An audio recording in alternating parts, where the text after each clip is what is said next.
Mana Ibnu Qayyim mengatakan level orang yang sholat itu ada 5. Level yang pertama, orang yang berdosa dengan sholatnya, kata beliau. Siapa ini orang yang berdosa?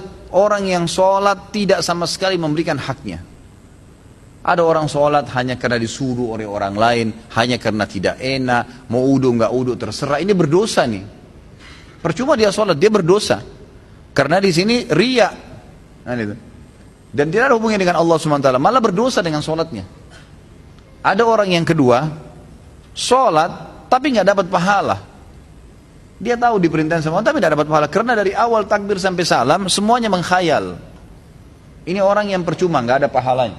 Masuk dalam sabda Nabi SAW, ada orang yang hari kiamat diremuk-remuk sholatnya seperti pakaian kotor lalu dilemparkan ke wajahnya. Karena dari takbir sampai salam nggak ngerti apa yang dia lakukan. Untuk apa sholat kalau begitu? Allah nggak butuh sholat kita, ikhwani. Allah nggak butuh. Biar kita sholat khusyuknya luar biasa, sujudnya sampai berhari-hari nggak angkat kepala, tetap aja Allah nggak butuh dengan itu. Kata Nabi SAW dalam hadis qudsi, Allah SWT berfirman, wahai anak Adam, apapun yang kau kerjakan tidak akan bermanfaat bagiku dan aku akan kembalikan kepadamu. Itu amal kalian yang akan bermanfaat buat kalian sendiri, tidak ada manfaatnya buat saya. Kata Allah SWT, hadis qudsi. Ini luar biasa, harus kita faham nih. Yang tidak boleh salah dalam masalah-masalah seperti ini. Maka kita harus tahu bahwasanya sholat itu kita yang butuh dan bukan Allah Azza wa Jalla. Baik, Abu Sa'id Al-Khudri, Ibnu Qayyim mengatakan tadi orang yang kedua adalah orang yang tidak dapat pahala sama sekali. Yang ketiga, orang yang dapat pahala. Dapat pahala, tapi pahalanya pas-pasan. Ini sesuai dengan sabda Nabi SAW. Ada orang yang sholat tidak akan mendapatkan kecuali setengah pahala sholatnya. Ada orang yang sholat tidak dapat kecuali 1/10 dari sholatnya. Jadi kecil, ada pahala tapi kecil. Lebih banyak menghayal daripada fokusnya. Yang keempat adalah orang yang sholat berusaha untuk fokus, gitu kan? Tetapi terkadang masih menghayal, masih terlintas. Maka ini lebih dominasi pahala yang dia dapatkan daripada hilangnya pahala. Karena kalau kita lagi baca Al-Quran atau kita lagi baca bacaan sholat, kemudian kita fokus, dapat konsentrasi, ikutin bacanya, dapat pahala terus per hurufnya, gitu kan? Pergerakan juga ada pahalanya. Tapi pada saat kita baca terus kita nggak sadar lagi menghayal, cuma lisan kita karena sudah terbiasa membaca, jadi ngucapin kena rutinitas, itu nggak ada pahalanya, gitu kan? Itu nggak ada pahalanya. Orang yang keempat ini adalah golongan orang yang dapat mayoritas pahala sholatnya, tapi masih ada yang hilang. Bedanya tadi dengan orang yang ketiga, mayoritas pahalanya hilang, cuma sedikit yang dia dapatkan, gitu kan? Terbalik. Yang kelima ini yang luar biasa. Orang yang sholat semuanya dari takbir sampai salam fokus. Bahkan kalau mereka sholat, mereka sudah lupa siapapun yang ada di sekitarnya. Mereka tidak perlu tahu tempat itu di mana mereka berada. Sampai pada tingkat itu. Abu Sa'id Al-Khudri radhiyallahu anhu dikatakan dalam riwayat dan masuk dalam poin yang kelima ini. Jadi bukan jangan jangan anda katakan oh susah orang kalau fokus sholat, itu nggak ada susahnya. Asal dia mau, dia tahu dulu nilainya kadar sholat itu. Abu Sa'id Al-Khudri berkata radhiyallahu anhu, saya pernah disuruh oleh Nabi SAW menjaga pasukan di malam hari dan Nabi SAW sedang tidur bersama dengan pasukan. Maka saya pun sholat di semak belukar. Pada saat saya lagi sholat, tiba-tiba ada mata-mata musuh dari jauh itu yang memanah ke arah saya dan tepatnya jatuh di jantung saya. Di tengah-tengah dadanya jatuh di jantungnya. Dia bilang lalu keluar darah. Tetapi pada saat itu saya sedang sangat menikmati surah Al-Kahfi yang saya baca. Sehingga saya tidak merasakan perihnya dan sakitnya anak panah itu. Tetap baca surah Al-Kahfi dengan tenang. Al-Kahfi mengalahkan itu semua, gitu kan? Lalu kemudian dia berkata, mata-mata itu melepaskan lagi anak panah yang kedua.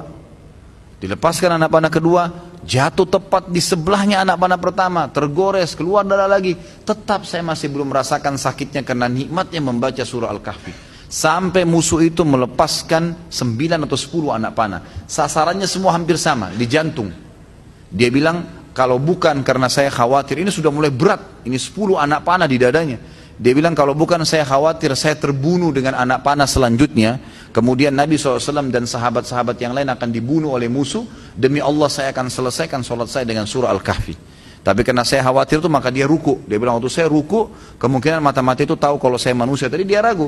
Kemudian dia lari dan tidak jadi menyerang pasukan muslimin. Tapi saksi bahasan kita bukan masalah perangnya. Bagaimana Abu Sa'id al-Khudri bisa fokus sampai tidak merasakan sakitnya anak panah. Coba nih teman-teman di sini kalau digigit nyamuk, ya. Digigit nyamuk gimana tuh? Jangan kan digigit, baru suaranya sudah buyar semua konsentrasinya, gitu kan? Seseorang di antara sahabat dan tabi'in dinukil dalam buku-buku tentang khusyuan sholat, kumbang datang menggigit, menyengat dahi mereka, berdarah, mereka nggak bergerak, seperti batang pohon yang kokoh. Luar biasa ini. Karena mereka tahu sama siapa mereka berhadapan, gitu kan? Dan memang ini sudah menjadi tradisi mereka ya. Bagaimana jikalau kita sholat tapi memikirkan level-level sholat seperti yang Pak Ustadz rincikan dengan pembahasan barusan, apa tetap dapat pahala? Level-level sholat apanya mesti dibayangkan? Enggak, fokus bacaan saja, enggak usah bayangkan yang lain.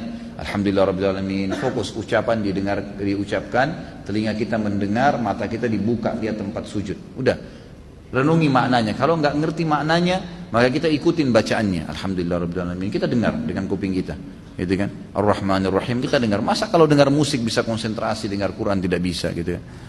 Jadi gitu, seperti itulah. Jadi nggak usah bayangin apa-apa. Nggak usah bayangin apa-apa. Tadi ada yang bayangin kambing sama ayam apa segala, nggak perlu gitu. Apakah level-level tipe sholat tersebut berkorelasi dengan level-level dosa yang telah kita lakukan? Dalam artian level 5 itu dosanya sedikit. Iya tentu saja. Karena itu memang ada hadis Nabi SAW. Ya.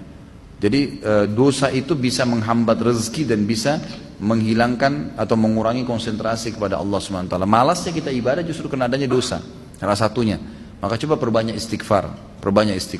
Saya punya pengalaman pribadi, pernah saya belajar waktu saya masih SMA kelas 3 di kota Madinah pada waktu itu tahun 1993. Kemudian saya di masjid kampus lagi menghafal materi balaghah. Memang agak sulit waktu itu materinya.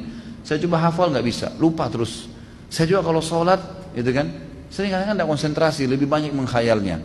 Subhanallah, ada teman dekat saya, Dr. Muhammad namanya, sekarang baru selesaikan S3-nya doktornya, adik kandungnya Dr. Sulaiman Rahili, sahabat dekat saya, gitu kan. Maka beliau datang ke saya dan mau mengajar. Waktu itu beliau tingkat 2 kuliah di kuliah hadis, ngajar saya. Sebelum buka buku balaghah itu, saya dari asar nih sudah baca nggak faham-faham, dari habis duhur malah. Pulang dari kelas ujian saya baca sampai menjelang isya belum faham. Habis isya dia datang ngajar saya. Terus saya tanya, akhi, apa sih sebenarnya penyebabnya? Saya kalau sholat nggak konsentrasi, baca buku nggak bisa hafal-hafal. Dia ucapin kalimat subhanallah menyentuh saya. Dia bilang, mungkin kamu masih punya dosa. Padahal waktu itu saya masih kelas 3 SMA. Dan ini teman-teman perlu tahu ya, saya SMA itu di Madinah. Di Madinah itu nggak ada bioskop, nggak ada karaoke, perempuan semua bercadar, pakai jilbab. Hiburan kami itu dulu kampus, Masjid Nabawi, gitu kan. Kalaupun kita masuk ke mall, ke pasar-pasar, nggak ada musik, beli kebutuhan, kemudian pulang ke kampus. Nggak ada celah yang kita katakan ada dosa kayak di Indonesia. Orang yang masya Allah SMA-nya di sini luar biasa kemana-mana. Tapi itu saja masih cukup membuat saya tidak bisa khusyuk gitu. Lalu dia bilang, coba akhi, ente istighfar kepada Allah SWT, kemudian coba sholat, ya kan? Mungkin tujuan dia waktu itu mengajak untuk sholat taubat ya. Ada hadis Nabi SAW riwayat Abu Daud dengan sanad hasan. Tidak ada seorang hamba yang berbuat dosa, kemudian dia berwudu, lalu dia sholat 2 rakaat, lalu dia beristighfar, kecuali Allah ampuni dosanya. Maka saya astagfirullah wa atubu ilaih, saya berdiri, saya sholat. Waktu itu 2 rakaat menghadap kiblat, subhanallah. Begitu saya salam, ini pengalaman pribadi. Begitu saya salam, saya belajar dengan dia setengah jam, buku itu saya fahami. Setengah jam buku itu saya faham. Bahkan saya hafal hal-hal yang tidak saya hafal sebelumnya, yang sudah mungkin 6 jam saya belajar, gitu kan. Subhanallah.